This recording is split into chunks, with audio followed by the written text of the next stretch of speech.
Hola, buenas tardes a todos desde CEDIA y desde la Escuela de Formación Continua. Hoy tendremos el tercer encuentro titulado Planificación y Evaluación de Clases Virtuales, preparándonos para el cambio. Y para ello nos acompaña el ingeniero Jorge Maldonado, doctor en Ciencias de la Ingeniería y actualmente profesor agregado de la Facultad de Ingeniería de la Universidad de Cuenca en Ecuador e investigador asociado de la Dirección de Educación de Ingeniería de la Pontificia Universidad Católica de Chile. Buenas tardes, Jorge. ¿Cómo te encuentras el día de hoy? Muy buenas tardes, Yailin, y buenas tardes con todas las personas que están siguiendo a través de la red de CEDIA. El día de hoy esta capacitación, más que capacitación, es un pequeño taller que hemos preparado con la idea de poder mostrar cómo se puede planificar y cómo se puede evaluar una clase virtual, sobre todo en este tiempo donde los profesores han tenido que cambiar su rol, pasar de las clases tradicionales y de alguna manera forzada subirse al mundo virtual para poder entrar en contacto con sus estudiantes y poder, bueno, lograr esos aprendizajes. Excelente, excelente. ¿Qué tiempo vamos a tener más o menos de presentación? Vamos a tener un espacio de preguntas y aclaración de dudas para todas aquellas personas que tengamos acá conectados. Sí, la idea es de que esta sesión virtual sea una especie de ejemplo de cómo podríamos planificar y cómo podríamos hacer una clase virtual. Vamos a tener una presentación que va a durar aproximadamente 40 minutos. Sí, vamos a hacer algunas actividades durante la presentación, así que voy a pedir a las personas que están conectadas que tengan abierto su navegador con internet y finalmente, en los últimos 10 minutos vamos a dar un espacio para poder responder a las inquietudes que pueden surgir, que sé que van a ser bastantes. Excelente, excelente, Jorge. Entonces, bueno, no perdamos más tiempo e iniciamos este taller. Perfecto, muchas gracias, Yailin.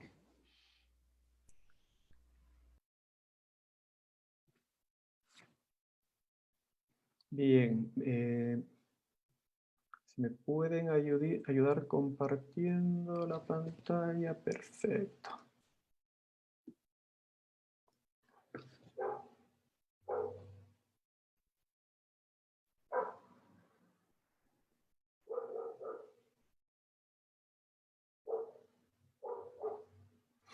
Muy bien. Vamos a comenzar con este taller. En primer lugar, como les decía, bienvenidos a cada uno de ustedes que están aquí, los voy viendo en el Facebook Live. La idea de hoy es mostrarles brevemente cómo se puede planificar y cómo puede evaluar una clase virtual. Eh, Quiero empezar indicando por qué estoy aquí y también quiero agradecer la oportunidad a la Escuela de Formación Continua de CEDIA y a la persona de Javier Valdivieso, quienes gentilmente nos han invitado. Un poco para que conozcan qué es lo que vengo haciendo, me desempeño como profesor de la Facultad de Ingeniería. Por cosas del destino siempre tuve la inquietud de cómo se puede enseñar y aprender con tecnología y por eso un poco me moví de la ciencia de la ingeniería hacia todo lo que tiene que ver el mundo de la educación.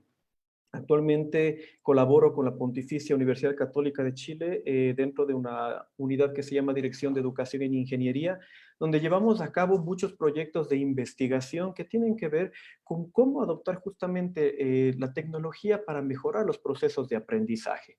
De la mano llevamos algunos proyectos como es un observatorio de cursos abiertos, masivos y en línea que se denominan los MOOCs. Desarrollamos también juegos que están adaptados para ser utilizados dentro del aula de clase de forma virtual. También conjuntamente con CEDIA hemos realizado un proyecto relacionado con el diseño, creación y evaluación de objetos de aprendizaje, que hoy en día nos viene bastante bien y vamos a comentar ya sobre esto. También trabajamos en otro proyecto que tiene que ver con el tema de analíticas de aprendizaje en Latinoamérica y vamos a ver que las analíticas son una parte importante dentro de la parte de seguimiento de una clase virtual. Y trabajamos también con metodologías activas como puede ser Flip Classroom y herramientas de autorregulación del aprendizaje que nos permiten saber y poder apoyar a nuestros estudiantes. Esta va a ser la agenda que vamos a manejar hoy. Voy a hacer una introducción mientras voy esperando que algunas personas terminen de conectarse. En esta introducción vamos a hacer una actividad con ustedes, ¿sí? Vamos a ver cómo nos sale esta actividad. Luego voy a hablar cuáles son los componentes que se deben planificar en una clase virtual. Y finalmente les voy a mostrar cómo integrar todos los componentes y les voy a mostrar cómo asentarlos sobre un caso práctico. Les voy a mostrar sobre Moodle cómo podemos integrar todos estos componentes para finalmente abordar las dudas o las preguntas que puedan tener. Bien, para comenzar, yo les voy a pedir que por favor ingresen a la dirección o en su navegador coloquen www.menti.com. Y en ese enlace a internet les va a aparecer una pantalla donde les va a pedir que ingresen un código. Les voy a pedir que por favor ingresen ese código que están mirando, que es el 19511. ¿Qué es lo que vamos a hacer? Quiero que me vayan respondiendo brevemente a 3 preguntas que les voy a hacer. Esto me va a ayudar a mí a conocer qué tanto conocen sobre la educación virtual, si es que ya han trabajado antes haciendo clases virtuales o de pronto es la primera vez que ustedes están haciendo clases virtuales. Y de esa manera poder enfocar también lo que vamos a ir viendo de una manera que sea mucho más productiva para ustedes. Lo que tienen que ver y lo que van a mirar a continuación, sí, es de una primera pregunta. Y esta primera pregunta, sí, les dice lo siguiente. Quiero que me digan si es que tienen experiencia, ya sea planificando o impartiendo clases virtuales. Veo que en el Facebook Live hay cerca de 370 personas, es un buen número. Así que vamos a esperar unos segundos, sí, para que todas las personas tengan la oportunidad de responder y se puedan enganchar con la actividad. Bien, mientras tanto les voy a ir comentando. He estado leyendo la prensa, he estado mirando muchos artículos en internet justamente sobre lo que ha significado esta ruptura de que los profesores de lo que estábamos acostumbrados a nuestras clases, ¿no es cierto?, cara a cara con nuestros estudiantes, nos movieron directamente hacia la virtualidad. Y eso ha significado también no solo un estrés para los estudiantes, sino también para los profesores. Hay profesores, como vemos, por ejemplo, en las respuestas, 46 profesores que a lo mejor han tenido algún acercamiento en la parte virtual con tutorías, tal vez haciendo materiales, tal vez, por ejemplo, monitoreando foros o monitoreando algún sitio, un blog en internet que ellos tengan para dar respuesta a los estudiantes. Mientras que la gran mayoría no tiene una experiencia relacionada a cómo comunicarnos con los estudiantes, de pronto, cómo evaluar, cómo hago una planificación, qué espero que los estudiantes aprendan. Hemos visto que hoy en día hay muchas herramientas que nos están tratando de ayudar justamente en poder mediar estos aprendizajes. Sin embargo, esta mediación de aprendizajes a veces suele ser forzosa. Es decir, no es de manera natural y no es de manera planificada. Muy bien, hemos recibido 152, 153 respuestas, perfecto. Veo que la gran mayoría, sí, en un 75% prácticamente no tienen una formación o experiencia impartiendo clases virtuales. Perfecto. Vamos a avanzar con la siguiente pregunta. Quiero que pensemos por un momento, no hay problema si los que están conectándose pueden seguir respondiendo y van a seguir viendo la pantalla. Quiero que me respondan a la siguiente pregunta. A ustedes les va a aparecer unas 3 casillas donde quiero que me digan qué elementos creen ustedes que se debe considerar para planificar o dictar una clase virtual. ¿Sí? Por ejemplo, se me ocurre algún elemento que deben considerar, no sé, la planificación del sílabo, que a lo mejor como manifiestan que sea sencillo, la asignatura, el tiempo, perfecto. El público, miren, muy bien. El tiempo. Miren cómo empiezan a salir. Aquí se va a ir formando una nube de palabras con todas las respuestas que ustedes consideran o con los elementos que ustedes consideran que se debe tener para poder planificar una buena clase virtual. Miren qué cosas interesantes aparecen por acá. Me dicen la metodología, exactamente, perfecto. Las instrucciones. Por ahí me dicen las diapositivas, es decir, el material, ¿no es cierto?, que estamos utilizando. Que sean claros, el alcance, perfecto, el alcance va de la mano con el tiempo. Muy bien, la creatividad. Ya vamos a ver que la creatividad, ¿no es cierto?, que podamos tener como profesores es súper importante porque eso nos va a permitir mantener enganchados a nuestros estudiantes. Miren cómo comienza esta nube de palabras a tomar forma poco a poco. Y nos dice que el tiempo, la metodología, la creatividad, ¿no es cierto? El Internet o el acceso a Internet, los materiales, sí, la planificación, son prácticamente recursos o elementos que se consideran importantes dentro de lo que es una planificación de clases virtual. Muy bien, seguimos recopilando respuestas de las personas. Bien, vamos a esperar unos 10 segundos más para recopilar esas respuestas. Mientras tanto, como les iba diciendo, este cambio también hay un cambio del rol del docente que ya lo vamos a comentar, que tenemos que asumirlo de una manera distinta. A lo mejor en nuestras clases normales estábamos acostumbrados a un rol donde impartíamos contenidos y retroalimentábamos los contenidos. Pero vamos a ver que la función del profesor cambia en los entornos virtuales y de hecho nos convertimos ya no en profesores o en expertos en contenidos, sino que más bien debemos convertirnos en una especie de tutores de distintos tipos.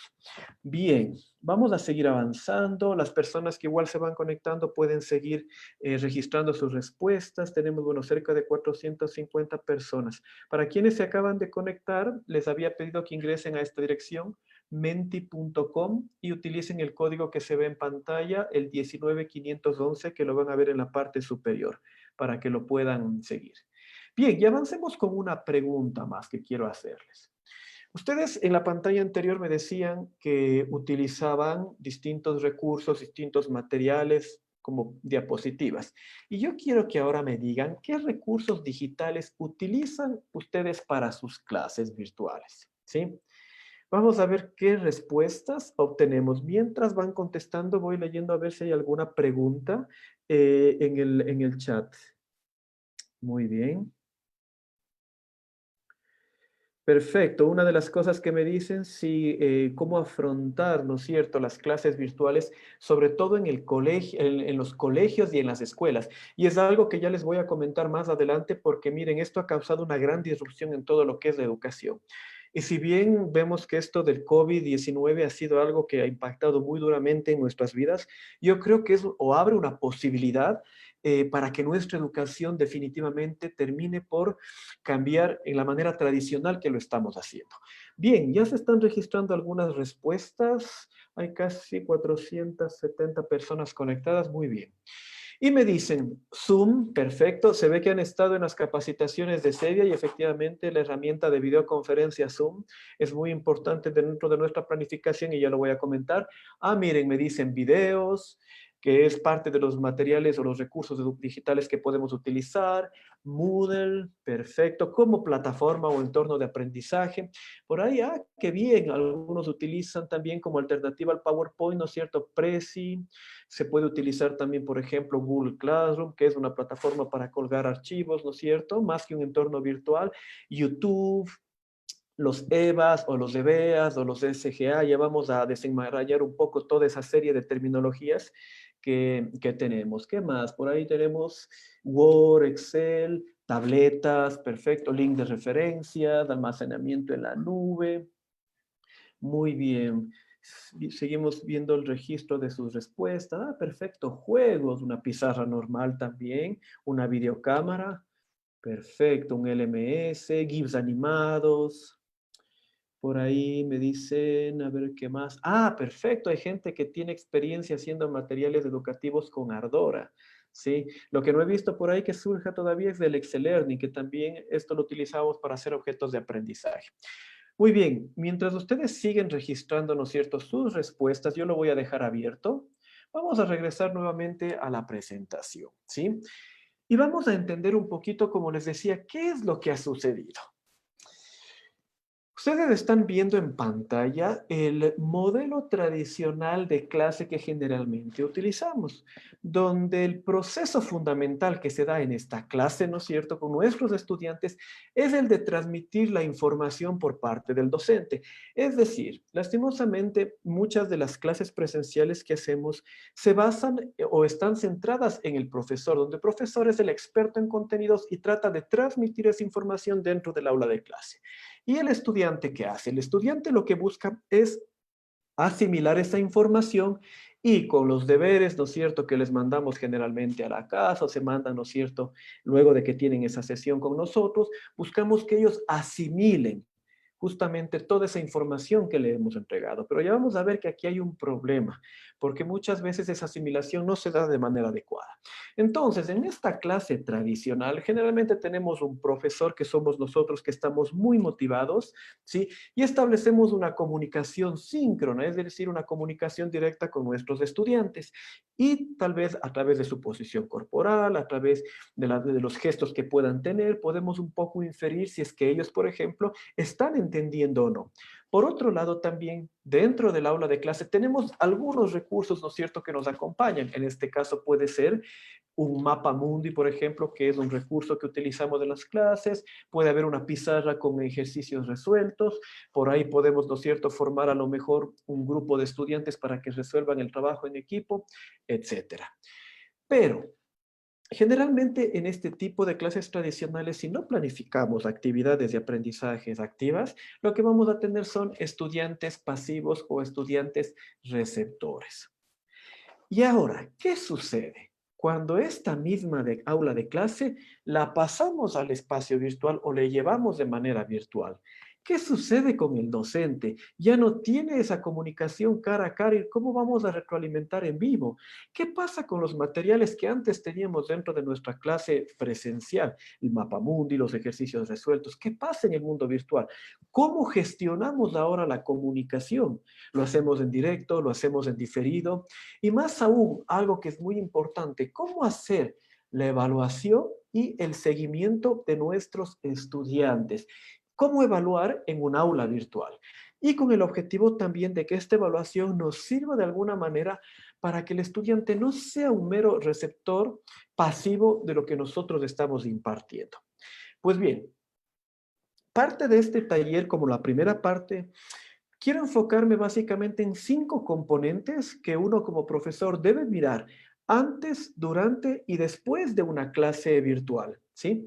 Estos componentes giran en torno al tutor, ¿sí? O a la tutoría docente, a la preparación de los materiales educativos, al seguimiento y evaluación de los estudiantes, la comunicación y también la tecnología como parte de este conjunto de componentes de la clase virtual.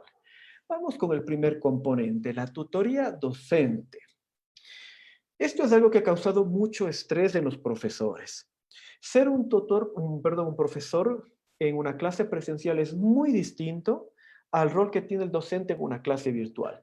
Generalmente en una clase virtual lo que buscamos es de que el docente realice la retroalimentación académica y pedagógica de nuestros estudiantes, de tal manera que no sea únicamente un experto en contenidos, sino que además de la parte académica pueda realizar algunas tareas que son esenciales, como puede ser la orientación a nuestros estudiantes. Hay que darles ánimos, hay que saberlos guiar, ¿sí? Hay que indicarles de manera secuencial cómo avanzar a través de nuestro curso virtual para que ellos no se sientan perdidos. Y también muchas de las veces terminamos haciendo algunas tareas de gestión, ¿sí? Tareas de gestión que tienen que ver con subir los materiales a la plataforma, con transformar los contenidos impresos que teníamos en recursos digitales, etcétera. Es decir, el profesor pasó de ser un experto en contenidos y de dictar esa información, ¿sí?, a ser un tutor académico para responder preguntas con respecto a los contenidos.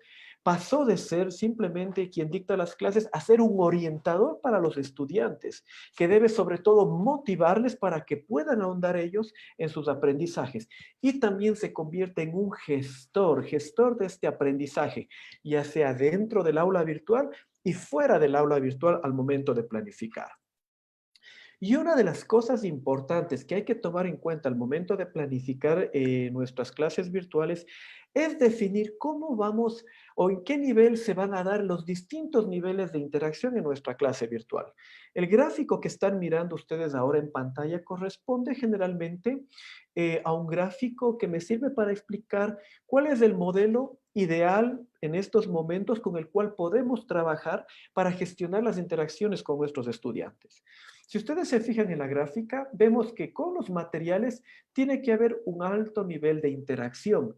Y ya les voy a comentar por qué la forma de interactuar asíncrona es mucho mejor y más recomendable en estos momentos que a lo mejor tener mucha interacción con el tutor.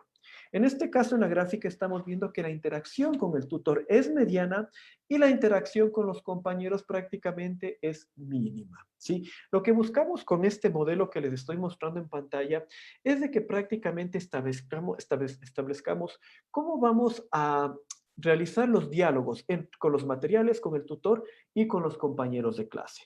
Si es que en un caso yo no tengo mis materiales elaborados, a lo mejor lo que puedo aumentar es que en vez de interactuar tanto con los materiales, puede interactuar un poco más con el tutor y puede interactuar un poco más con los compañeros.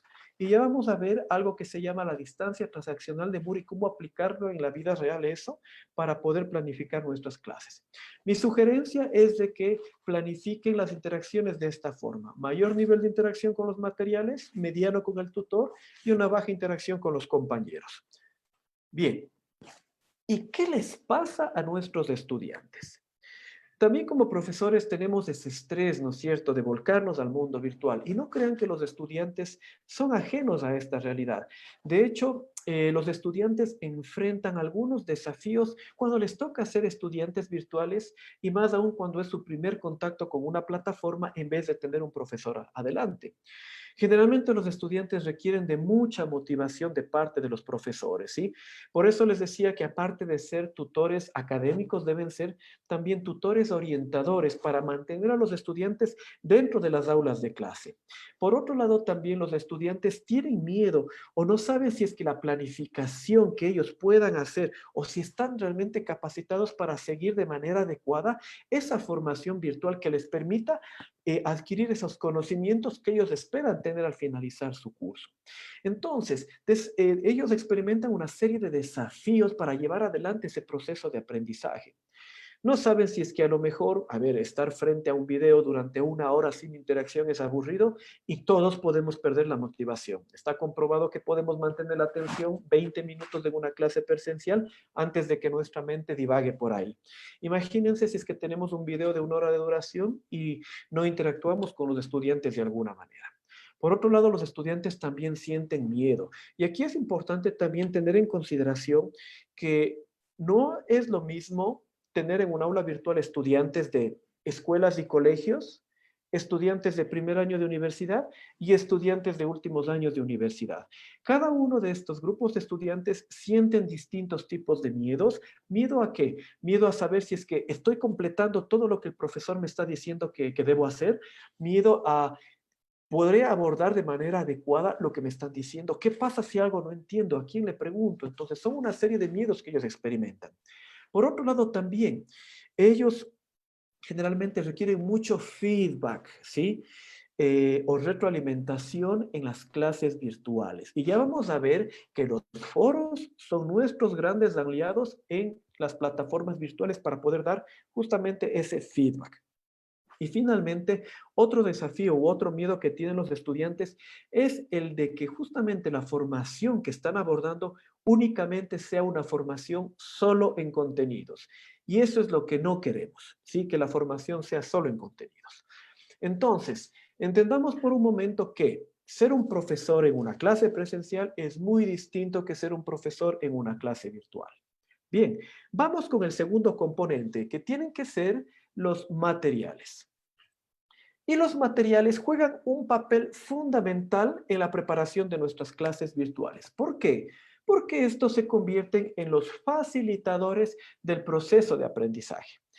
Pero, aquí viene el pero, cuando nosotros preparamos los contenidos, no solo hay que pensar en los contenidos como información que queremos transmitir.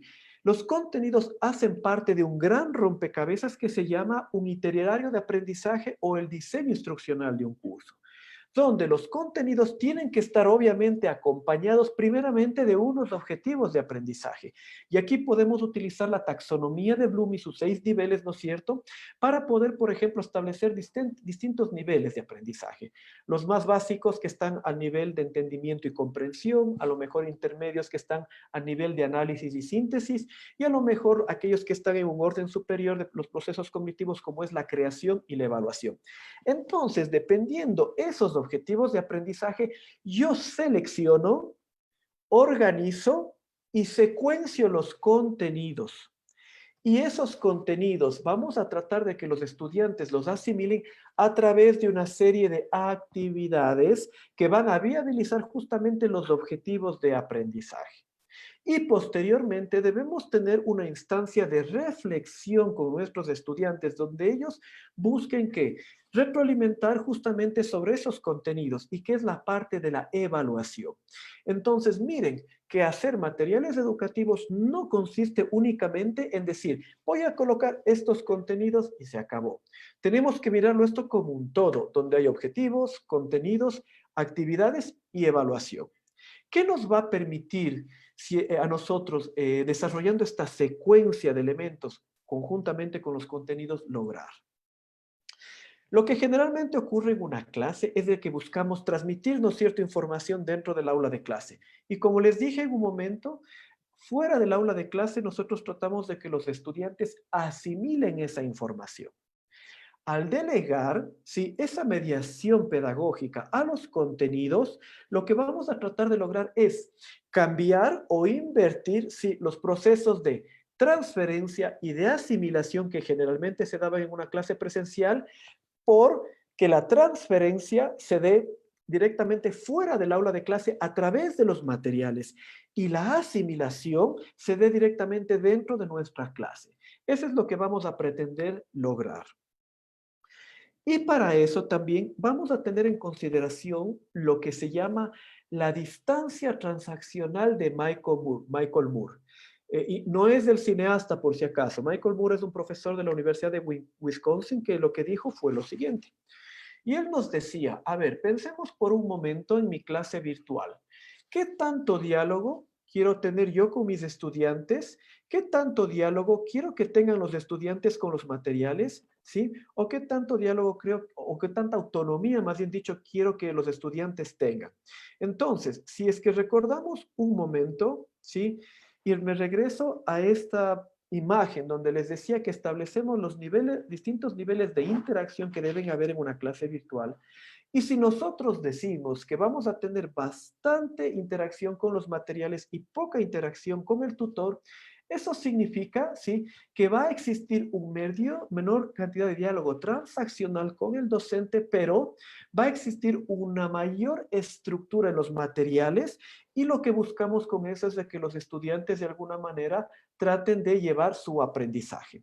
Por el contrario, si es que no queremos delegar todo el aprendizaje directamente en los materiales, sí deberíamos aumentar, ¿no es cierto?, nuestro diálogo con el tutor o con el profesor, lo cual hace que esta distancia transaccional o este alejamiento que existe con el estudiante sea mucho más corta. Y aquí viene algo muy importante que acompaña esta teoría de la distancia transaccional y que es justamente lo que tiene que ver con la autorregulación del aprendizaje. Y aquí me voy a detener un minuto a comentar sobre esto que es importante. Los chicos que están en la escuela o en un colegio generalmente buscan que el profesor les dé las indicaciones necesarias para que ellos puedan armar su secuencia o su ruta de aprendizaje, donde estos estudiantes son menos autorregulados, es decir, tienen una capacidad menor para poder gestionar su proceso de aprendizaje, es decir, tienen tal vez una capacidad un poco más reducida para plantear sus objetivos, para ejecutar el aprendizaje y para monitorear su avance. ¿Sí? Por otro lado, aquellos estudiantes que a lo mejor están ya en el primer año de universidad o hasta tercer año de universidad, la investigación nos ha dicho que tienen un poco más o un mayor grado de autorregulación de su aprendizaje, pero todavía requieren del papel metacognitivo del profesor, es decir, como esa vocecita que está aquí en la oreja y que les dice, mira, todavía tienes que hacer abrir el libro, la página tal, realizar los 30 ejercicios y luego te vamos a hacer una evaluación. Entonces, generalmente el estudiante virtual, ¿sí?, que nosotros esperaríamos tener en nuestras aulas, suele ser un estudiante virtual mucho más autónomo, más autorregulado, donde ellos saben a partir de una secuencia de contenidos que hemos armado cómo abordar ese proceso de aprendizaje. Entonces, aquí lo que tenemos que pensar es que nuestros estudiantes no son autónomos y no van a poder abordar ellos solos todo el aprendizaje si es que nosotros no les damos, primeramente, un planteamiento de objetivos semanales, que ellos sepan qué es lo que van a lograr al final de esa semana, cuál es la secuencia de actividades, de contenidos, de evaluaciones que tienen que hacer. Y al final, ¿para qué les ha servido hacer todo eso? Es decir, ayudarles a reflexionar sobre su proceso de aprendizaje. Entonces, cuando planificamos las clases virtuales, tenemos que tener en cuenta que no solo los materiales van a hacer toda la magia en este sentido, ni tampoco porque esté el curso virtual detrás implementado, los estudiantes se garantiza de que vayan a aprender. Y en esto soy enfático, que enseñar no es un sinónimo de aprender. Por eso, tomando en cuenta, sí, esto de la distancia transaccional de Moore, sí, y la autorregulación del aprendizaje, ya es una clave que podemos tener en cuenta al momento de saber cómo diseñar los materiales educativos. Y por otro lado, tenemos distintos tipos de materiales educativos que podemos crear. Vimos, por ejemplo, en las preguntas que les hacía que existen materiales a lo mejor como los videos que generalmente utilizamos, por ahí Prezi, PowerPoint, etcétera. Los materiales educativos se soportan en distintos tipos de formatos. Formatos impresos, sí, que nos permiten, por ejemplo, transmitir conceptos altamente abstractos o, por ejemplo, conceptos donde necesitamos que los estudiantes canten al detalle cantidades, cifras, datos históricos, etcétera.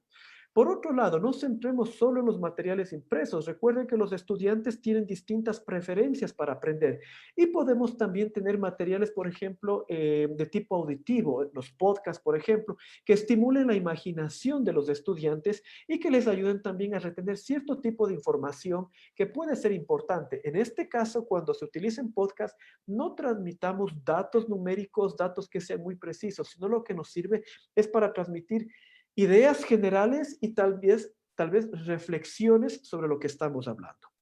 Por otro lado, existen otro tipo de materiales que son los materiales audiovisuales, que son a los que estamos acostumbrados, pues son los videos que podemos tener, ¿no es cierto?, en nuestra plataforma de YouTube.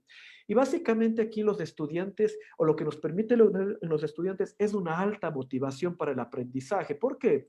Porque nos crea, ¿no es cierto?, algún tipo de efecto ilusorio como que estamos enfrente de una persona y que podemos interactuar. Pero ya vamos a ver que no hay que abusar tampoco del video y no hay que plantear videos demasiado largos. Y por otro lado tenemos otro tipo de materiales, que son los materiales informáticos. Y en este caso, el ejemplo que calza perfecto son los objetos de aprendizaje. Los objetos de aprendizaje podemos verlos como una especie de píldora, ¿no es cierto? Como esa pastilla que nos tomamos cuando tenemos gripe y que nos va a ayudar a aliviar alguno de los síntomas de la gripe. En este caso, el objeto de aprendizaje lo que persigue es mediante un objetivo específico de aprendizaje, con unos contenidos, unas actividades y unas evaluaciones, tratar de llegar al estudiante para transmitir, ¿no es cierto?, y que ellos logren algún resultado de aprendizaje. De hecho, existe en la plataforma de Cedia de MOOCs un curso que tiene duración de un mes, es un MOOC, sí, bastante interactivo, donde con esta metodología enseñamos a los profesores que pueden tener poca experiencia con herramientas, nada de experiencia o mucha experiencia, y les enseñamos mediante una metodología cómo crear este tipo de materiales. Bien, hasta aquí hemos visto dos componentes, la tutoría y también el componente de los materiales. Vamos con el tercer componente, que es el componente de la comunicación. Cuando nosotros trabajamos en aulas virtuales, generalmente se dan dos tipos de comunicación con nuestros estudiantes. Una comunicación que se denomina síncrona, en el que compartimos, ¿no es cierto?, el mismo tiempo con nuestros estudiantes. Y esta comunicación se puede dar, por ejemplo, como en una videoconferencia como la que estamos viendo ahora. Puede darse, por ejemplo, en un chat como el que estoy mirando ahora por Facebook, puede darse también, por ejemplo, una comunicación mediante mensajería instantánea.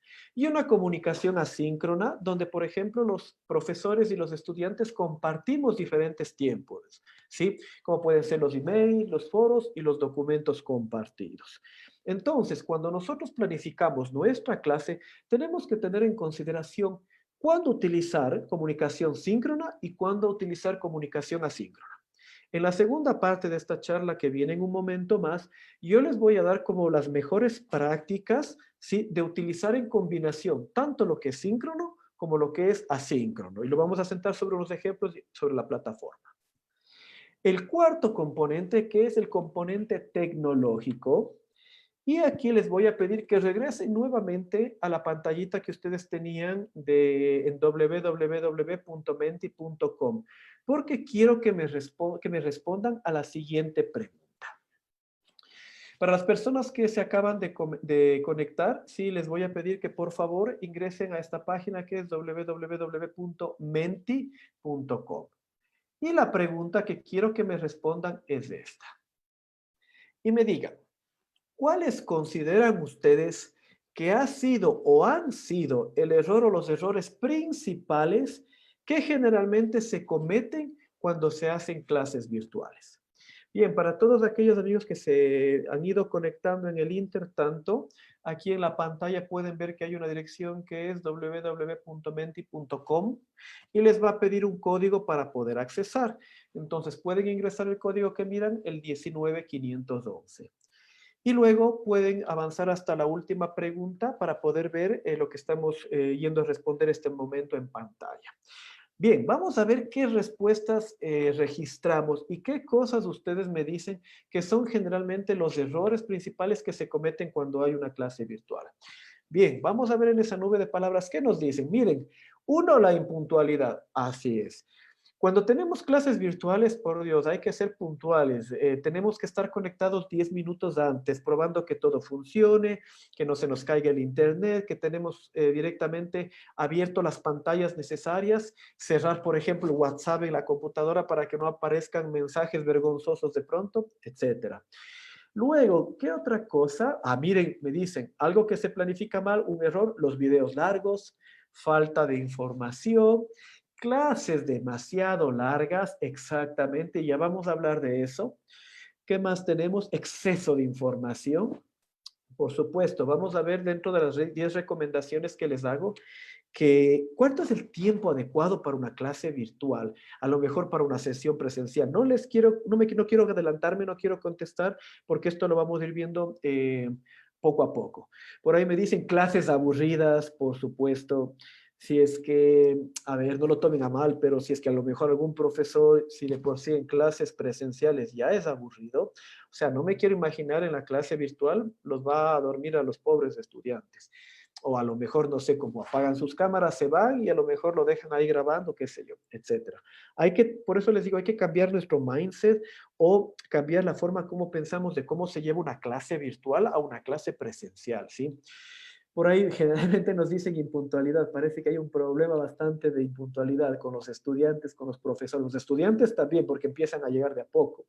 De hecho, ya vamos a ver que en Moodle hay una opción para tomarles asistencia y dependiendo a qué horas den clic en la asistencia, les registra la hora, les registra la asistencia. ¿Qué más? Ya tenemos cerca de 200 respuestas. A ver, ¿qué me dicen? Veamos qué más. Sesiones largas, mala conexión, no interactuar, exactamente. No planificar, exacto. Si no planifico mi clase virtual, de verdad yo prefiero que les digan a sus estudiantes, miren, conectémonos el día de mañana a tal hora. Porque si no hay una planificación, es un espacio de tiempo que se va a perder, donde los estudiantes ya vienen algo con algo de motivación y si es que no lo hacemos de manera adecuada, o sea, se van a terminar yendo. Falta de interacción, exceso de información, clases muy largas, veamos qué más nos dicen por aquí. Falta de preparación y planificación, no planificar la evaluación. Perfecto, me han dado muchas respuestas súper interesantes. Bien, me voy a regresar a nuestra presentacioncita y yo les quiero contar algo. Una de las principales o los principales errores que se comete o se ha cometido con el uso de la tecnología en las aulas virtuales es esta, algo que se llama el tecnocentrismo. Es decir, creemos que en educación virtual el hecho de utilizar plataformas virtuales per sí o per se, ¿sí? Como el centro de todo el aprendizaje, con eso nos basta y es suficiente. Y no es así. Utilizar tecnología simplemente es un canal que nos permite acercarnos a los estudiantes. Y no hay que caer en el error de pensar de que simplemente porque ya es tecnología los estudiantes van a aprender. Hay que tener en cuenta que los procesos didácticos y los procesos pedagógicos se tienen que dar por encima de cualquier herramienta. Incluso yo les hago la siguiente reflexión. ¿Creen ustedes que a lo mejor se podría dar en los tiempos modernos clases a distancia sin tecnología? Pues Volviendo a los principios de la educación a distancia, yo les diría que sí. ¿Y cómo se daba antes la educación a distancia? La educación a distancia se hacía mediante carta, mediante la radio, mediante la televisión, y los estudiantes se conectaban a cierta hora, ¿no es cierto?, del día, y ellos seguían un libro e iban respondiendo preguntas. Y así nació la educación a distancia. Lo que ha hecho la tecnología es acercarnos más a los estudiantes en tiempo, ¿sí? Y a pesar de que estén geográficamente distantes, nos acerca en un mismo lugar. Pero no hay que pensar que por sí la tecnología debe ser el centro del aprendizaje. Ese es un error muy frecuente y les digo desde ya que por favor lo tengan en consideración al momento de planificar también sus clases. La tecnología debemos utilizarla en favor, pero no únicamente como el eje central del aprendizaje. Bien, y aquí un poco también quiero desenmarañar esto de Moodle, Blackboard, Sakai, Chamilo. Existe una gran variedad de entornos virtuales de enseñanza y aprendizaje, que es lo que generalmente se conoce como la plataforma virtual. Se les ha ido dando distinta terminología, como sistemas de gestión de aprendizaje, el más común el Moodle, entornos virtuales de enseñanza y aprendizaje, como son los de BEAS, entornos virtuales de aprendizaje, no solo de enseñanza, campus virtuales o Learning Management Systems en inglés. Estos a la final son lo mismo. Lo que son gestores del aprendizaje, que me permite tener en esta plataforma de alguna manera poder armar una secuencia de aprendizaje o rutas de aprendizaje que el estudiante pueda seguir con la finalidad de que ellos se les pueda ayudar en su trayectoria de aprendizaje, ¿sí? Estas herramientas generalmente tienen un conjunto de recursos, como los cuestionarios, páginas web, los wikis, los foros, los cuestionarios, etcétera, que podemos utilizar. Entonces, dependiendo con lo que ustedes trabajen, esto sí nos va a ayudar a mediar los procesos de aprendizaje. Muy bien, y vamos con una parte, ¿sí? Que es el quinto componente. A ver, recordemos un poco. Primer componente, tutor. Segundo componente, materiales. Tercer componente, comunicación. Cuarto componente, que lo vimos hace un momento y que tiene que ver con la tecnología. Y el quinto componente, y uno de los más álgidos, el seguimiento y la evaluación. Aquí hago una pausa. ¿Por qué? Porque el seguimiento y la evaluación generalmente lo tomamos con muchas pinzas en la formación virtual. La evaluación tiene una connotación distinta a la evaluación que generalmente se hace de forma presencial. De hecho, mi forma, o esto es un criterio muy personal, yo creo que la forma de evaluar cuantitativamente por medio de exámenes a mitad de semestre o exámenes finales es bastante malvada y bastante perversa en nuestros sistemas educativos actuales. ¿Por qué? Porque en una hora, en 30 minutos, en una hora y media, queremos generalmente que nuestros estudiantes demuestren todo lo que vienen aprendiendo durante un año o durante un semestre en cuestión de 30 minutos. Y aquí hago una crítica bastante fuerte sobre cómo se utiliza la evaluación, porque lo que estamos formando en nuestras aulas de clase no son estudiantes con pensamiento crítico, sino son estudiantes que están aprendiendo a memorizar y a pasar exámenes. Eso es lo que estamos logrando con el tipo de evaluación cuantitativa de toda la vida, que los estudiantes memoricen para pasar un examen. Y después de que pasaron el examen se les olvidó. Obviamente no voy a generalizarlo, porque si bien los exámenes tienen un valor positivo cuando son exámenes sumativos, pero cuando son bien planificados, pero no tienen que ser la única instancia para evaluar a los estudiantes. A ver, y esto me sirve mucho para hablar también sobre la evaluación en la parte virtual. Dicen que no hay camino, que se hace camino al andar, ¿no es cierto? Lo mismo pasa en un aula virtual. Nosotros debemos utilizar las evaluaciones en todo momento. Evaluación diagnóstica, evaluación formativa y evaluación sumativa. La evaluación diagnóstica generalmente se aplica antes, ¿no es cierto?, de empezar una clase virtual, ¿sí? Y me sirve a mí para saber qué es lo que mis estudiantes conocen antes de empezar esa clase. Y de hecho, esto es lo que yo utilicé con ustedes cuando empezamos esta capacitación. Hice una especie de evaluación diagnóstica para saber exactamente qué es lo que ustedes ya conocían antes de empezar a ver si es que saben algo de planificación de clases virtuales. Y eso yo lo utilizo para que durante la sesión que vaya haciendo poder saber dónde ahondo más o dónde, por ejemplo, modifico o extiendo el alcance de lo que voy viendo. Por otro lado, también durante el proceso de aprendizaje, debo utilizar lo que se llama evaluación formativa, que lo que me permite es que el estudiante se equivoque y reflexione sobre su error y en base al error el estudiante pueda aprender. Y esta evaluación tiene que ser hecha durante todo el proceso de aprendizaje y tiene que ser parte de la calificación final. Entonces, si el estudiante, por ejemplo, está creando algo o está teniendo alguna iniciativa, consulta algo que le complementa la clase del profesor, todo eso tiene que ser parte de esa evaluación formativa. No es únicamente una evaluación al final cuantitativa, como les decía. Y por otro lado, también tenemos la evaluación sumativa, que lo que nos permite es tratar de saber qué aprendió al final del proceso de aprendizaje nuestro estudiante. Entonces, aquí también viene la idea de que debemos cambiar la evaluación cuantitativa presencial tradicional a una evaluación más cualitativa, ¿sí? En la parte virtual, donde yo pueda calificar a mi estudiante como nivel A, de que efectivamente alcanzó los aprendizajes logrados, B, que se encuentra en proceso de adquirir esos procesos, de esos procesos o esos resultados de aprendizaje deseados, o simplemente C, que no los logró. ¿Sí? Y eso es mucho mejor que de pronto calificarles sobre 100, sobre 20, sobre 10, sobre 7, etcétera.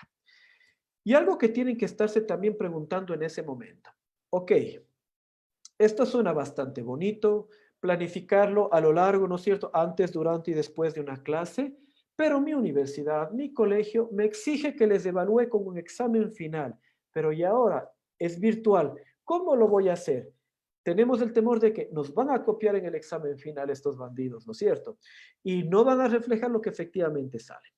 Entonces, para evaluar un examen final, podemos utilizar distintos tipos de enfoque. Un enfoque que puede ser oral, mediante, ¿no es cierto?, una videoconferencia, utilizando tal vez un panel evaluador que puede ser un conjunto de profesores.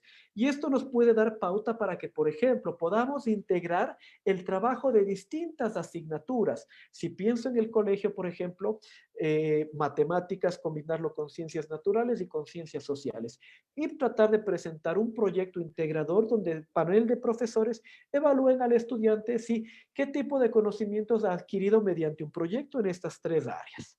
Por otro lado, también podemos tener un enfoque de evaluación escrita y para esto se presta muy bien todo lo que son las plataformas virtuales, donde podemos pedir a los estudiantes que realicen algún ensayo, preparen una presentación y, ¿por qué no?, preparen algún video, ¿sí? Y lo suban a la plataforma virtual. Y por otro lado, existe también un enfoque que combina tanto lo que es escrito como lo que es oral. En este momento, por ejemplo, yo doy una clase que se llama Gestión de Proyectos de la Universidad y tengo que evaluar a mis estudiantes. Entonces, estuve pensando cómo les voy a evaluar en ese examen final. Entonces, un ejemplo de cómo podría evaluar en ese examen final es el siguiente. Yo podría tener a mis estudiantes, ¿no es cierto?, y pedirles que para el día del examen, en un horario definido, voy a asignar a cada estudiante o a cada grupo de estudiantes un tema o un caso que ellos deban resolver o, en su defecto, que armen una presentación para poder resolverlos. Tiempo determinado después, que puede ser 1 hora, 2 horas, pido que entreguen ya sea el escrito o la presentación en una plataforma virtual y luego, de manera, mediante una videoconferencia, armando turnos, yo podría pedirles que realicen la defensa de ese trabajo que han realizado en esas 2 horas y a su vez también realizar algunas preguntas por videoconferencia. Esto me puede permitir, sí, efectivamente evaluar niveles de la taxonomía de Bloom más altos, los niveles de cognitivos más altos, como pueden ser, por ejemplo, la evaluación, la creación, que simplemente utilizar un cuestionario con preguntas de verdadero o falso o distintos tipos de reactivos. Una recomendación importante aquí es de que ustedes todo lo que les tomen a los estudiantes o todo lo que les pidan hacer, todo quede por escrito y si es que es de forma oral también quede registrado. Esto por efectos de que pueden pedir recalificaciones, etcétera, cosas por el estilo o incluso para poderles dar una buena retroalimentación. Y para hacer el seguimiento, generalmente Moodle tiene una serie de indicadores o de visualizaciones que se llaman analíticas de aprendizaje, que nos permiten ver cómo están avanzando nuestros estudiantes. De hecho, a mí me sirve mucho esto para motivar a los estudiantes. En Moodle, por ejemplo, dentro de la parte del menú existe una sección donde están los participantes de un curso y ahí yo puedo ver los reportes de quienes se han conectado en los últimos días, quienes no se han conectado y me da la opción de poder enviar un mail que pueda ser motivante con los estudiantes. Bien.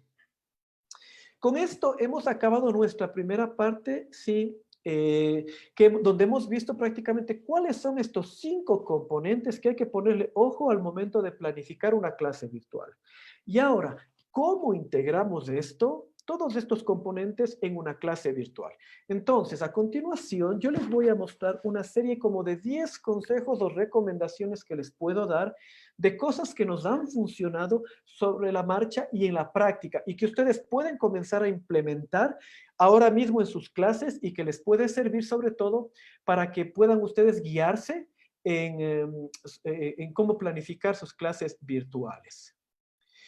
Sí, luego de eso les voy a leer los chats y vamos a ver ya la parte de las preguntas. Bien, vamos con estos 10 consejos. Mi primer consejo, como les decía, consideremos enseñar de forma asíncrona. ¿Qué significa eso? Significa que en lugar de tener videoconferencias largas, ¿sí? Tratemos de que los contenidos que queremos dar a nuestros estudiantes lo hagamos mediante videolecturas cortas que los estudiantes puedan revisar en cualquier momento del día y sobre todo puedan repetir esas videolecciones las veces que ellos necesitan. A veces por temas de internet, por temas de comunicación, puede hacer que el estudiante se pierde justo la parte esencial de la explicación y se queda con ese vacío el estudiante y no sabe qué hacer. Los videos son una buena opción para transmitir contenidos. Por otro lado, cuando enseñamos de forma asíncrona, ¿sí? Hay que crear algo que se denomina una comunidad virtual, ¿sí? Y cuando hablamos de comunidad virtual, también significa de que los estudiantes tienen que tener algún tipo de pertenencia a ese entorno virtual en el cual están asistiendo. Una de las cosas que también funciona es el de crear una cartelera de anuncios importantes y esto se puede hacer de hecho en Moodle, donde ustedes a los estudiantes para cada semana les ayudan a planificar su trabajo y les establecen objetivos. Por ejemplo, en esos anuncios pueden decirles, de la semana del 23 al 27 de marzo, ustedes tienen que completar las siguientes actividades. Revisar tal material, aportar al foro de debate y revisar tal material y darle, por ejemplo, retroalimentación en base a una rúbrica a un compañero. Entonces, de esta forma los estudiantes no se van a sentir perdidos y van a tener esta lista de tareas con un check para decir, cumplí esto y de esa manera seguir avanzando. Bien, por otro lado, como les decía esto de la comunidad virtual, no siempre conocemos a nuestros estudiantes o no sabemos, por ejemplo, qué conocimientos previos tienen o qué esperan del curso. Lo que generalmente suelo utilizar dentro de los cursos virtuales y es junto con una cartelera un foro inicial que se llama Presentándonos, donde introduzco mis datos como profesor de la asignatura y me sirve también para poderles preguntar a ellos qué esperan aprender en mi curso y cómo creen que el curso que van a recibir les puede aportar en su vida profesional. Esto sin duda ayuda mucho a crear esta comunidad virtual de aprendizaje y también para que exista un conocimiento entre los pares, tanto del profesor con los distintos estudiantes. A veces tenemos, por ejemplo, estudiantes que están repitiendo una asignatura y es bueno saber eso para de antemano poderles dar una ayuda a nuestros estudiantes. Bien, por otro lado, también utilicemos los foros de consulta, pero esto con efectos académicos, donde el foro académico sí nos va a permitir responder a las dudas que tienen los estudiantes con respecto a los distintos contenidos del curso. ¿Sí? Se utilizan también estos foros para responder a las dudas que generalmente en clases no nos suelen levantar la mano para preguntar. Bien, vamos con el segundo consejo. Mi segundo consejo tiene que ver con no reproducir la clase presencial en videoconferencia. Porque caso contrario, el momento más activo de las clases virtuales que vamos a tener son justamente esto que se muestra a pantalla, donde los estudiantes nos dicen, sí se escucha, profe, chao, profe, y gracias. Y hasta ahí llegó nuestra interacción. Entonces, lo que yo recomiendo es de que trabajemos de manera asíncrona, utilizando videos o materiales fuera del espacio, perdón, en una plataforma virtual, y trabajen ahí los estudiantes los contenidos. Y vengamos a estas charlas síncronas, por ejemplo, para poder retroalimentar el aprendizaje. Generalmente lo que nos está funcionando es dedicar entre 30 a 45 minutos para aclarar las dudas que los estudiantes puedan tener. Y esto lo pueden unir perfectamente con los foros que generalmente armo, los foros académicos, donde de antemano yo puedo ver ya las preguntas que los estudiantes tienen, ¿sí? Y también yo puedo de alguna manera planificar ya esas respuestas y mostrarles ejemplos en vivo, retroalimentar. Eso funciona mucho mejor que a lo mejor enseñarles mediante una clase virtual lo mismo que doy en una clase presencial. Cero interacción, estudiantes aburridos, ¿sí? Y a la final el estudiante va a decir, bueno, si me pierdo algo de lo que el profe explica, como graba, me puedo ir a repetir más tarde y desaprovechamos. Entonces, en honor al tiempo de los profesores también, es importante que podamos planificar, sí, más bien los materiales o hacerlos en pedazos mediante videos, lecturas, actividades y trabajar de manera síncrona las dudas que tengan los estudiantes. El tercer consejo es mantener la navegación del curso simple y obvia. Generalmente en Moodle lo que nosotros hacemos es colocar todo directamente sobre nuestra gran pantalla que nos presenta la plataforma. Ayuden por favor a los estudiantes, ¿sí?, a que identifiquen en qué bloque, en qué módulo, en qué semana, en qué lección se encuentran y etiqueten si son materiales, si son actividades, si son ejercicios que tienen que hacer o en su defecto recursos adicionales que van a consultar. Esto les va a ayudar muchísimo, ¿sí?, a los estudiantes a seguir la trayectoria o armar su ruta de aprendizaje. Acuérdense que los estudiantes no están completamente autorregulados en sus procesos de aprendizaje y esto les va a ayudar. Un cuarto consejo, y aquí esto viene un poco de la mano de, ok, como profesor ya tengo un montón de trabajo. Trabajo administrativo, trabajo, ¿no es cierto?, preparando los contenidos, evaluando, y encima debo preparar materiales educativos. Si tuviésemos el tiempo, les dijera, sí, hagamos los materiales. Pero si no los tienen, existen, por favor, una serie de repositorios, de lugares donde ya hay material existente. Reutilicemos esos contenidos existentes y aquí aprovecho para introducir justamente la plataforma de Sedia, Aprendiendo EC, que es una plataforma que tiene una serie de enlaces muy buenos a distintos tipos de recursos educativos que podemos utilizar. Utilicemos videos de otros compañeros, de otros pares académicos, utilicemos actividades lúdicas, por ejemplo, como Kahoot, utilicemos actividades, por ejemplo, que me permitan saber qué conoce el público, como puede ser Mentimeter, etcétera. De hecho, en Sedia existe un repositorio de objetos de aprendizaje con material educativo de muy buena calidad. Les dejo aquí el link por si alguien tiene curiosidad en buscarlo. Y por otro lado, si alguien quiere buscar, por ejemplo, como lecturas, imágenes, fotos, puede utilizar este repositorio que es el de recursos educativos abiertos, ¿sí?, donde estos recursos se encuentran disponibles, no tienen derechos de autor, pero sí nos piden que citemos a los autores en el caso de que reutilicemos ese material. También podemos reutilizar este tipo de videos. Existen plataformas como Educatina, con quienes pude trabajar. Realmente es un portal que produce videos educativos en este estilo. Es el partner de Khan Academy, que está en Argentina, pero es su versión en español. Entonces, utilicemos todo este tipo de videos o de materiales que ya están hechos. Y aquí viene como una pregunta del millón. ¿Qué tan largos o qué tan cortos tienen que ser los videos? A ver, en la experiencia hemos visto y hemos hecho mediciones, sí, de cómo los usuarios interactúan con los videos y hemos visto que videos de entre 6 a 9 minutos los estudiantes se mantienen enganchados, sí, y es el tiempo recomendable para que duren los videos. Si duran más de 9 minutos, los estudiantes no lo van a ver por completo, ¿sí? Ahora, si es que es un video donde tienen que enseñar un procedimiento, a lo mejor les puedo recomendar que se extiendan hasta los 12 minutos, pero no más allá de eso. Bien, y por si no me creen, efectivamente, de los videos que yo he subido a mis estudiantes, miren, La duración media de las visualizaciones es justamente 6 minutos y 25 segundos. Y si yo miro la tasa de completitud en la que miran los videos los estudiantes, no miran el 100%. Y de hecho detectamos que a veces me ponen el 2x para que hable un poco más rápido y llegar hacia esa parte. Entonces, videos más cortos me ayudan. Ahora, que si tengo mis contenidos, no los voy a hacer en pedazos de 1 o 2 minutos ni de 3 minutos porque también es demasiado laborioso. Entonces, entre 6 a 9 minutos es lo ideal. Vamos con el sexto consejo, ¿sí? Y es, utilicemos lo conocido o tecnología simple. Y aquí en este sentido, ¿sí? Yo les he armado como un kit de herramientas que yo les sugiero que aprendan para que puedan afrontar sus clases virtuales. La herramienta Camtasia Studio o Screencast me permite grabar o capturar mi pantalla del computador para poder hacer videos. YouTube Studio, que nos permite subir, por ejemplo, videos que pesan a lo mejor más de 10 megas, 300 megas, etcétera.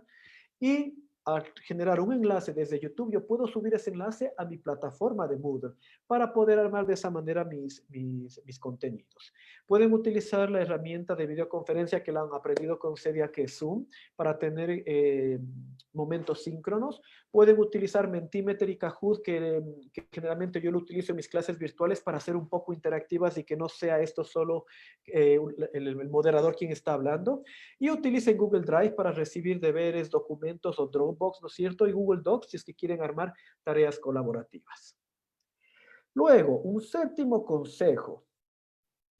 Aprovechemos la utilidad que tiene la autoevaluación, utilizando los quizzes que generalmente se pueden implementar en Moodle con preguntas que nos permitan elegir entre una serie de opciones, preguntas de verdadero y falso. También les aconsejo incluir algo que se llama los in-video quizzes, que esto se utiliza mucho en los cursos MOOCs, es decir, en la mitad de un video o al final de un video, yo agrego una pregunta que el estudiante debe responder a manera de reflexión. Esto ayuda mucho para sacar de la pasividad a nuestros estudiantes. Y por otro lado, también utilicen lo que se llama los peer reviews o también la coevaluación entre pares, donde los estudiantes, por ejemplo, pueden entre ellos mismos calificarse. Y de hecho, esto lo utilizo mucho en los foros también. ¿Por qué? Porque a veces en los foros, si tenemos más de 30 estudiantes, se hace difícil responderlos. Pero si es que yo les pido que entre ellos se contesten o se evalúen, va a ser mucho mejor. Entonces, cuando planifiquen sus evaluaciones o las autoevaluaciones, consideren en tener preguntas dentro de los videos, hacer evaluación entre pares y a lo mejor algún tipo de pregunta que le ayude a reflexionar al estudiante sobre lo que está aprendiendo. Nos quedan 3 consejos más para terminar la sesión antes de ir a otra actividad. Y bien, las siguientes 3 consejos van más de la mano o van más pensados en el profesor. Uno es respondamos a los estudiantes y creemos una comunidad. ¿Esto qué significa? Significa que contestemos a los distintos tipos de foros que planteamos a los estudiantes, foros académicos, foros de presentación o foros de preguntas frecuentes. ¿Con qué periodicidad? Generalmente tengo cursos de 30 estudiantes, ¿sí? Y yo reviso en las noches los foros y respondo en ese momento a los foros. Generalmente me suele tomar unos 30 minutos responder. Si tengo más de 30 estudiantes, organícense con compañeros y vean si es que, por ejemplo, podrían turnarse para poder responderos, por ejemplo, de una misma asignatura al foro de los estudiantes, ¿sí? Esto ayuda bastante también para que puedan tener una respuesta a los estudiantes y no sientan que están solos. O en su defecto, por ejemplo, lo que me ha servido mucho es crear una serie de preguntas disparadoras y les asigno también puntaje en los foros. De hecho, en Moodle yo puedo asignar también a los foros puntuación a los estudiantes. Y esta es una instancia excelente para que los estudiantes aprendan. Primero, ortografía, porque si es que escriben mal en un foro, les llamo la atención por la ortografía y les bajo puntos. Segundo, sirve bastante para que ellos aprendan a dar respuestas a preguntas de otros compañeros y de esa manera también puedan aprender, es decir, puedan retroalimentar. Y tercero, también me sirve de alguna manera para crear esa comunidad dentro del foro, ¿sí? Y generalmente también lo que suele funcionar es crear una especie como de conclusiones después de una serie de preguntas dentro de los foros. Bien, el noveno consejo. Como profesores, distribuyan el tiempo en distintos horarios, ¿sí? Es decir, la mejor parte de cómo gestionar su tiempo es tratando de reducir el tiempo que están subidos en una plataforma. Por ejemplo, si se despiertan a las 7 o a las 8 de la mañana, mientras desayunan, aprovechen para responder, por ejemplo, los correos o los foros o algún otro tipo de actividad. Si son evaluaciones, generalmente yo suelo calificar los miércoles y los viernes. De esa forma yo garantizo que al menos los estudiantes reciban calificaciones en el lapso de 72 horas. Si a los estudiantes les damos, por ejemplo, o les hacemos una evaluación y no reciben una respuesta, después de aquí a 2 semanas, créanme que los estudiantes no van a hacer las tareas de la forma adecuada porque no saben si es que alguien del otro lado les está leyendo o no. Bien, y finalmente, el último consejo que tengo es el de que equilibren la carga académica semanal de los estudiantes. Me voy a avanzar un poquito en la imagen y quiero que vean esta imagen. Generalmente, cuando tenemos clases presenciales, nosotros decimos a lo largo de las distintas semanas, como vemos en este gráfico, nosotros planificamos que los estudiantes trabajen, por ejemplo, 6 horas de manera presencial con nosotros. Y decimos, durante todo el semestre, durante todo el año, ellos van a trabajar 6 horas con mi asignatura durante la semana y deberían mantener, ¿no es cierto?, una carga media prevista como se muestra en la línea roja. Eso es lo que nosotros planificamos. En la realidad, lo que ocurre lo que se ve en la línea azul, que los estudiantes tienen distintos tipos de cargas medias y de hecho al inicio los estudiantes hasta se olvidan un poco de la parte virtual o del inicio del curso y casi ni interactúan. Y cuando se acerca una evaluación a medio semestre o una evaluación al final, vemos que hay picos, ¿no es cierto?, de carga de trabajo, es decir, su carga promedio aumenta. ¿Y por qué? Esto se debe a que los estudiantes no son, por un lado, constantes en su estudio y por eso debemos pedirles a los estudiantes que desde el inicio hasta el final ellos asignen espacios de hora para trabajar con el curso virtual. Y por otro lado, también como profesores, a veces tendemos a decir lo siguiente: si a mí me toma hacer 1 hora esta evaluación, al estudiante le va a tomar a lo mucho 1 hora y media, no más de eso. No, traten de prever que el estudiante, aparte del estrés, la motivación, el internet y otra serie de factores, si cuando realiza una evaluación, generalmente necesita el doble o hasta 4 veces más del tiempo que generalmente ocupa un profesor para poder resolver una actividad. Entonces, es importante que ustedes equilibren la carga académica semanal de los estudiantes. Carga académica de trabajo con los materiales de manera asíncrona, carga de trabajo semanal síncrona con el profesor y carga de trabajo semanal de reflexión con las evaluaciones que podamos utilizar, ¿sí? Si un estudiante tiene 6 asignaturas durante un semestre y cada profesor piensa que debe trabajar con 10 horas en su materia durante toda la semana, estamos hablando de que el estudiante está expuesto a una carga de trabajo, ¿no es cierto?, semanal de 60 horas, ¿sí? Que para mi criterio es bastante, porque no son 60 horas netas, sino son 60 horas más o menos 20 horas por todos los altos y bajos que generalmente puede tener el repetir un contenido, el repetir una evaluación, etcétera. Cosas por el estilo. Entonces, uno de los comentarios que he escuchado de los estudiantes es: estamos trabajando mucho más que cuando trabajábamos presencialmente. A ver, a pesar de que no hemos hecho investigación sobre esto, pero tenemos dos hipótesis. La primera es que la percepción de los estudiantes es que trabajan más. ¿Por qué? Porque ya no se desplazan a clases para recibir clases presenciales. Entonces pasan más tiempo frente al computador y por eso piensan que trabajan más. Y por otro lado, la otra hipótesis que manejamos es de que efectivamente están trabajando más porque los profesores están delegando todo el aprendizaje a los materiales y les dicen, les suben un PDF al aula virtual y les dicen, lean el PDF, luego hagan la evaluación. Y hasta ahí llegó el aprendizaje. No, por favor, no hagan eso. Ese es un error terrible, el creer que el material va a ser toda la magia del aprendizaje. Y de hecho, he visto profesores que están con esas prácticas, ¿sí? Y eso no es educación virtual, no es una educación de calidad, ¿sí? Hay que tener mucho cuidado con eso.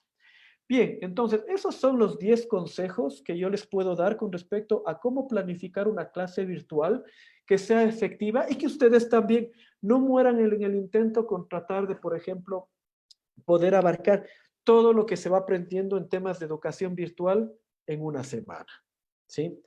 De hecho, mientras ustedes se conectan a la aplicación Kahoot, porque quiero retroalimentar los aprendizajes, si ingresen a kahoot.it e ingresen el pin que ven en pantalla, quiero comentarles que esta capacitación que les hemos dado el día de hoy, mediante CEDIA, y como les dije a través de Javier Valdivieso y la Escuela de Formación Continua de CEDIA, vamos a ofrecer un programa de capacitación mucho más profundo y que tiene que ver con todos los temas que hemos tocado ahora en esto de cómo planificar y evaluar y hacer seguimiento de las clases virtuales. Pero va a ser un curso que va a tener también la duración de un mes, donde vamos a profundizar mucho más en ciertos aspectos que he ido comentando y que se quieren trabajar de otra forma. Sé que hay muchas personas que van a estarse preguntando cómo evalúo otro tipo de habilidades, por ejemplo, en entornos virtuales, que puede ser de pronto más complejo. Entonces, la idea de este curso que estamos proponiéndole es de que ustedes puedan, después de tomar este curso, saber efectivamente qué cosas son las que funcionan, qué no funcionan y ayudarles a ustedes con estas capacitaciones. Bien, me voy a pasar un segundo a mi pantalla de Kahoot, ¿sí? Y como les dije, ingresen por favor a www.kahoot.it e ingresen el código 8861183, el que están viendo en pantalla. Y vamos a hacer unas 5 preguntas muy cortitas de evaluación. Ahí en la aplicación les va a pedir que por favor que ingresen sus nombres. Bueno, la aplicación que yo tengo me soporta 50 usuarios, así que como hay, bueno, ha habido una muy buena acogida del seminario, hay 724 personas conectadas. Realmente les agradezco mucho el interés que han tenido para conectarse y seguir esta capacitación. Así que bueno, los primeros 50 que se conecten van a poder jugar con nosotros. Y no sé, a lo mejor el que gane, no sé, a lo mejor le dan acceso total al curso virtual que estamos planificando. Bien, vamos a esperar para que se inscriban. Ahí les tiene que aparecer en la pantalla, ¿sí? Una casilla donde ustedes tienen que ingresar su nombre. Vamos a esperar unos segundos, ¿sí? Para que puedan conectarse y que puedan ir registrando sus nombres. Mientras se van conectando, ¿sí? Recuerden lo que hemos visto durante el taller de hoy, ¿sí?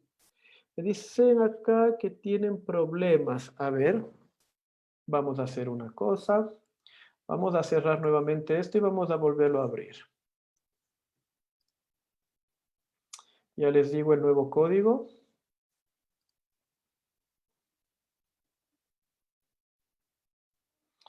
Perfecto. Vamos a ingresar nuevamente el siguiente código, que es el que se muestra en pantalla, por favor, para poder hacer la actividad. Esto nos va a tomar unos 2 minutos y con esto cerramos el taller para darles una última noticia. Como les decía, vamos a esperar que se conecten las personas. Las 50 primeras personas que se conecten vamos a poder jugar porque tengo una restricción con la herramienta. Bien. Y los que no se pueden conectar, de igual forma, me gustaría que vayan contestando las preguntas desde su casa y vayamos retroalimentando a ver todo lo que hemos visto. Perfecto. Tenemos 50. Ah, miren, me soportó más de 50 jugadores. Aprovechemos que la herramienta está regalona el día de hoy. Muy bien. Vamos a ver cuántas personas se pueden conectar. Vamos por las 127 personas. Uf. A ver, vamos a esperar unos segundos nada más para poder jugar entre todos. Pues miren, estoy muy contento porque es la primera vez que hago una actividad tan masiva con tantas personas y, y bueno, esto nos va a ayudar mucho como para también tratar de entender las necesidades que tenemos todos como profesores al momento de dar clases virtuales, ¿sí?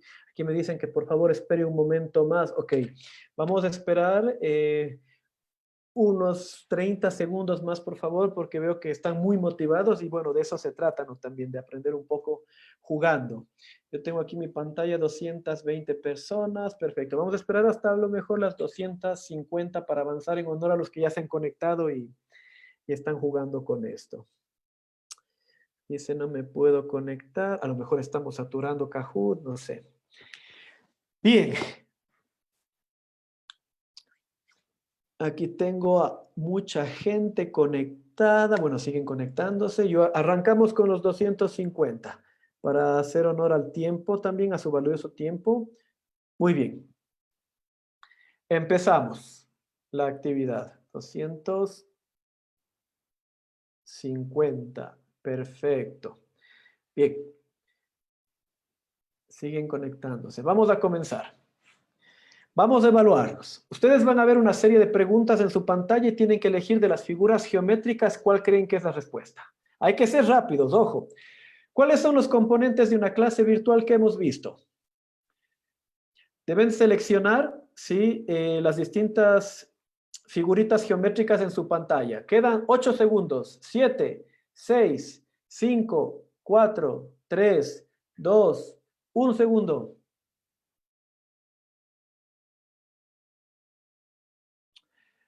Muy bien, veamos. Realmente recibimos pocas respuestas porque considero que como está un poco de delay en la aplicación, el tiempo pasa mucho más rápido y es por eso que estamos recibiendo pocas respuestas. Bien, sin embargo, los componentes de una clase virtual, ¿cuáles son? Hay que tener en cuenta el tutor, los materiales, la tecnología, comunicación, seguimiento y la evaluación. ¿Sí? Vamos con la siguiente pregunta. Atentos. Miren, ahí tengo un par de personas que están súper listas. Vamos con la siguiente pregunta. ¿Verdadero o falso?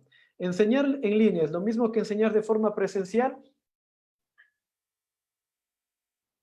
Veamos, veamos, veamos qué pasa.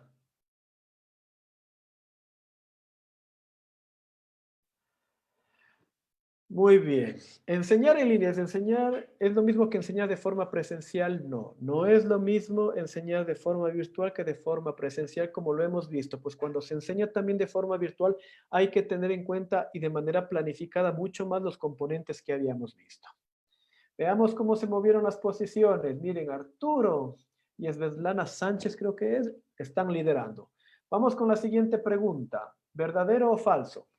¿Siempre tengo que hacer mis propios materiales educativos digitales? Esta es muy sencilla.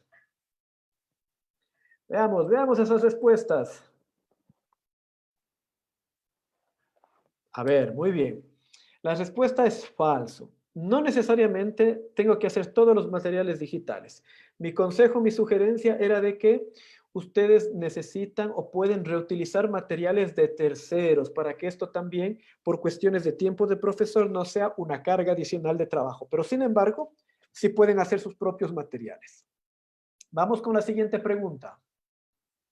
Veamos cómo se han movido los puestos. Muy bien. ¿Verdadero o falso? ¿El trabajo del docente en línea consiste solo en retroalimentar la parte académica? Veamos, veamos qué respuestas me dan.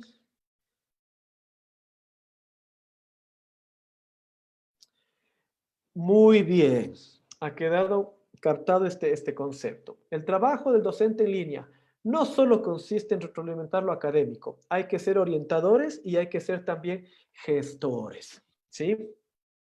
Y vamos, veamos cómo se ha movido. Muy bien, Javier, Ivonne, Rumaldo, Ichis, no sé quién será, pero bueno, va en segundo lugar, y Giovanni. Vamos con la última pregunta. ¿Un video qué duración en promedio debe tener? Esta es facilita. Vamos, vamos. ¿Cuál será la respuesta?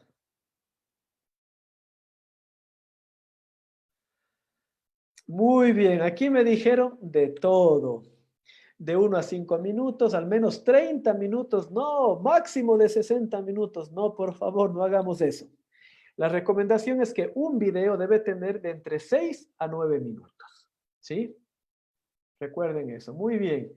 Veamos cómo quedó el podio. En tercer lugar, Ichis. Felicitaciones a Ichis. Respondió muy rápido.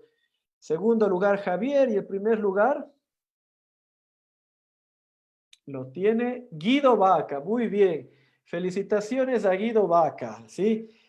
En cuarto lugar, Ivonne. Y quinto lugar, Rumaldo. Muy bien. Les felicito. Jugaron muy bien.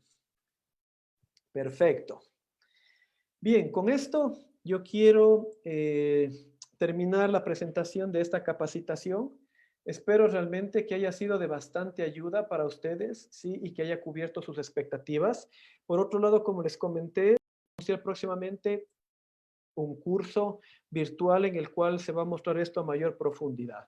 Sin más, yo le quiero dar paso a las personas de Sedia para ver si es que existen preguntas y bueno, les dejo aquí el contacto al cual me pueden escribir, siéntanse libre de escribirme y si es que alguien quiere, a veces posteo cosas sobre educación virtual en una cuenta de Twitter que tengo. Sin más, quiero de verdad agradecerles enormemente la cantidad de gente que se ha conectado. No pensé que se iba a conectar tanta gente. Llegamos a 750 personas, creo. Y espero que de verdad esto haya servido bastante para ustedes. Para mí ha sido un placer y un honor poder compartir esta hora de capacitación. Y nada, más bien quedo abierto a sus preguntas. Escríbanme cuando crean necesario si tienen dudas. Y nada, agradecerles por su tiempo y su buena disposición. Bueno, Jorge, primero que todo agradecerte por este gran taller que ha sido muy productivo, o sea, los contenidos que se han tocado y las sugerencias que nos has dado a todos en general han sido de muy buen provecho. Queremos darte las gracias desde CEDIA, desde la Escuela de Formación Continua y desde el público en general porque hemos tenido muy buena acogida. Tenemos varias preguntas acá por hacerte. Aprovecho el espacio para poder aclararlas acá un poco. A ver, te pregunto, ¿es recomendable tener una videoconferencia que dure más de una hora? Creo que con esto que estuvimos haciendo del juego quedó un poco más que claro, ¿no? Pero bueno, era una de las dudas que había en el público. Sí, Aileen, realmente, a ver, salvo excepciones muy puntuales, yo no recomiendo realmente reproducir lo mismo que se hace en una clase presencial en una clase virtual. Hay que recordar que, a ver, cuando estamos frente a una aula de clase, frente a un profesor, generalmente está comprobado científicamente que mantenemos 20 minutos de atención y luego perdemos ese enfoque.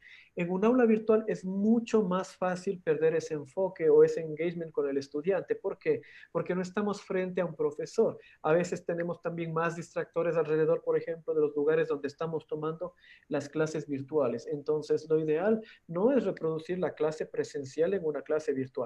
De alguna manera, el taller de una hora, como ustedes han visto, he tratado de que sea bastante interactivo. Utilicen herramientas, hagan que los estudiantes reflexionen. Por ejemplo, la mitad del taller podría decirles, no sé, planteen objetivos de aprendizaje y súbanos a la plataforma. Y en la plataforma vemos colaborativamente qué hemos hecho. Es decir, sí existe una forma de enseñar de manera virtual a los estudiantes y que también esto no se vuelva algo monótono y aburrido para las personas. Excelente. Como docente de universidad, ¿debería de evaluar con una nota cuantitativa o cualitativa? Perfecto. Dentro de la parte de evaluación, como les decía, a ver, por un lado, traten de evaluar cualitativamente a los estudiantes. Esto les va a ayudar también a que los estudiantes tengan seguridad al momento de abordar las evaluaciones virtuales. Y ustedes internamente eso transfórmenlo de manera cualitativa, generalmente a una nota que las universidades, los colegios nos piden pasar de los estudiantes. Pero tratemos, por ejemplo, de hacer esa conversión y que tampoco el estudiante sufra en ese proceso de por querer tener una nota cuantitativa, perdón, hacer cualquier tipo, incluso hasta deshonestidad académica con el efecto de poder pasar. Y esto también es importante. Así como en clases presenciales, generalmente el error común que hemos cometido es de que los estudiantes memoricen para pasar en los exámenes. En los entornos virtuales a veces suele suceder que lo que los estudiantes hacen tratar de pasar la evaluación con el efecto de poder aprobar la asignatura y nos estamos olvidando de lo principal que es el aprendizaje. ¿Es recomendable utilizar videos de MOOC para transmitir alguna especie de contenido? Sí, efectivamente. De hecho, una de las cosas que nos permite esta crisis que vivimos a nivel de sociedad, tanto a nivel de salud como a nivel de educación, nos permite que podamos buscar nuevos modelos, ¿sí? Educativos, como por ejemplo puede ser utilizar videos hechos por cursos masivos y en línea MOOCs de plataformas como Coursera, la plataforma de Sedia, es decir, poder esos videos reutilizar dentro de mi clase. De hecho, esa es una de las cosas que les decía.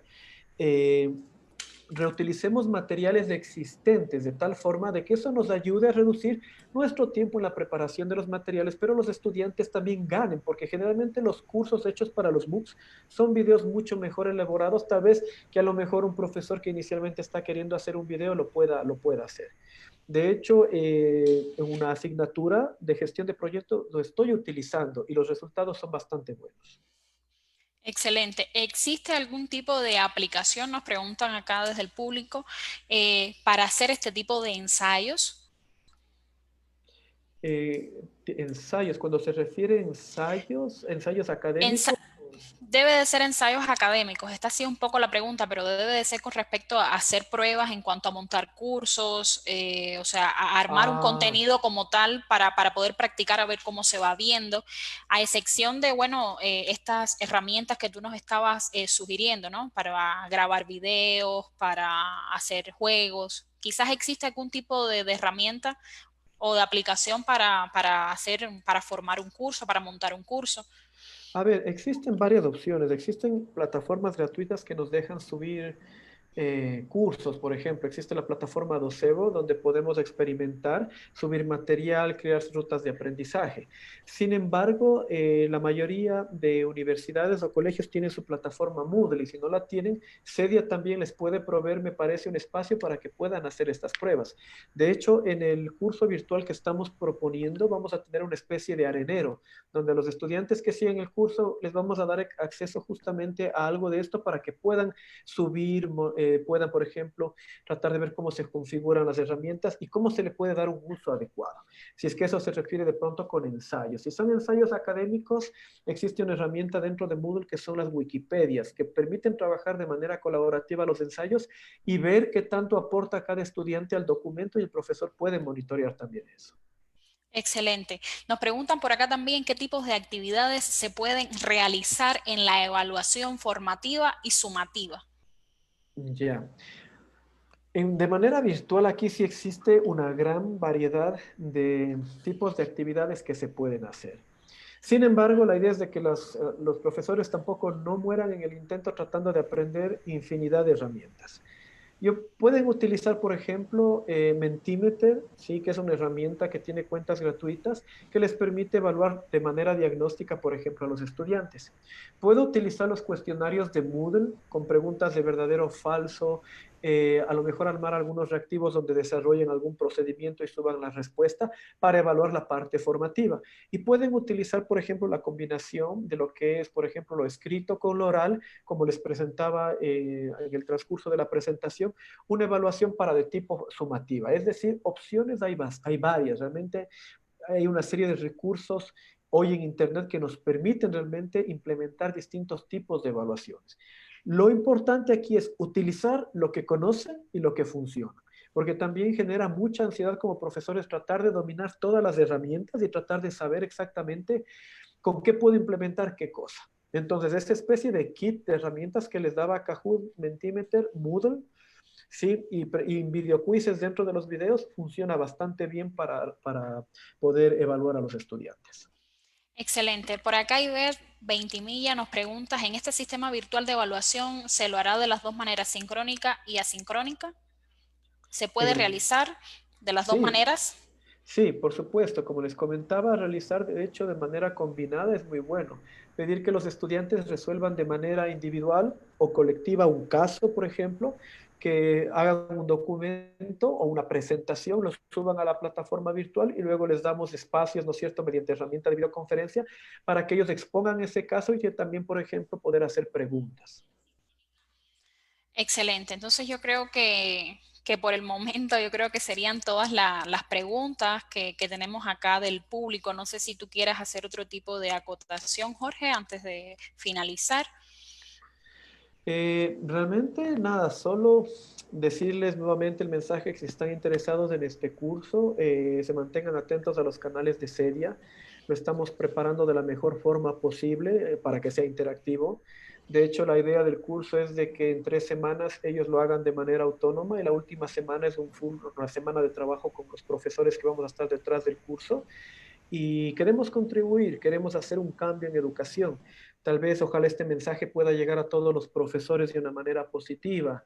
Y yo les digo sinceramente que la tecnología ha cambiado la forma cómo hacemos las cosas en nuestra vida. Los teléfonos han cambiado, los reproductores de música han cambiado, pero ¿qué pasa con el sistema educativo, con las clases que damos a nuestros estudiantes? Seguimos manteniendo la educación clásica, instruccionalista de la época industrial y debemos dar un cambio. Y yo esperaría que después de esta crisis que tenemos, realmente los profesores se vayan o comience a haber una especie de migración hacia lo que es, por ejemplo, la educación blended o híbrida, donde existan espacios, por ejemplo, virtuales de aprendizaje y presenciales. Eso puede impactar mucho y proporcionar una solución al tema de recursos de las universidades y también de abrir una mayor cantidad de cupos para que los estudiantes, por ejemplo, se puedan dar abasto físicamente cuando las universidades no tienen los espacios suficientes. Entonces, yo creería que debemos mirar hacia allá y pensar hacia allá, hacia la educación híbrida. Excelente, Jorge. Muchas gracias. Agradecerles a todo el público que está conectado desde CEDIA y desde la Escuela de Formación Continua por su interés, por sus preguntas, y les estamos informando que vamos a estar desarrollando una serie de webinars. Estén pendientes a nuestras redes, vamos a ir tocando muchos temas que son ahora mismo de mucho interés para la comunidad académica y público en general, y les estamos invitando formalmente para el día jueves 23 a la misma hora y por el mismo canal estaremos tocando el tema de optimización técnica de plataformas Moodle. Es un tema que está siendo ahora un poco de preocupación para, como les decía, para la comunidad académica y público en general, debido a que como estamos sobrecargando las plataformas y estamos haciendo más uso de la modalidad online, a veces las instituciones o las personas se nos están quedando sin recursos, entonces tienen ese tipo de preocupación.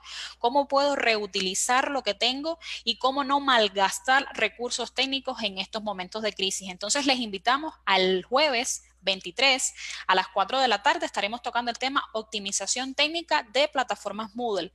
Y de paso también aprovecho para hacerles la invitación formal a la inauguración de nuestra plataforma www.aprendiendo.es, el cual estaremos inaugurando el lunes próximo a las 4 de la tarde, a la misma hora. Estaremos acá con ustedes y aquí estamos para ayudarles a fortalecer todas las dudas y todas las necesidades que ustedes estén teniendo en estos tiempos de crisis. Muchas gracias y nos vemos el jueves a las 4 de la tarde.